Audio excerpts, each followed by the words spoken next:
What we are saying with our super PAC Tea Party Patriot Citizens Fund is that it's time for both Kasich and Rubio to go ahead and get out of the race and let this be a two-man race between Donald Trump and Ted Cruz. Ted Cruz is the one who has proven consistently that he can win.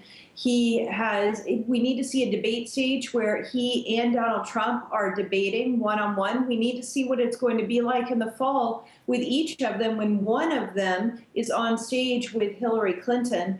And we need to make sure that this is decided before the Republican convention in July. It doesn't matter, all this talk about a contested convention and the possibility of that, it's great for political junkies. They enjoy listening to it. But the fact of the matter is the average voter wants to know that their vote counts, and they don't want to see that their vote is being discounted in any way once the convention opens. Yeah. So we've got to make sure that we solve this and know who the nominee is before July. And Ted Cruz is the man who can beat Donald Trump. So we think it's time for everyone else to get out of the race. Last time I interviewed Ted Cruz, I had him on the show and I asked him about his campaign being possibly slow to respond to this whole dirty tricks allegation. And now that this thing has happened with CNN, once again at the epicenter of this, in my view, some shoddy, at least half-hearted reporting on their part.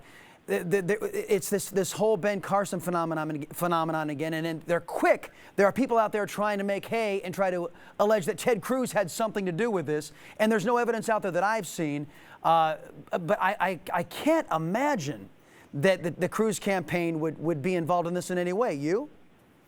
No, I cannot imagine that either. And I don't know what happened with CNN. I have no idea what they verified or didn't verify. So in this day and age, when so much communication is happening rapidly and news is breaking and a tweet can make headline news, it's hard to say. So I don't know exactly what happened with that. What I can tell you for certain is that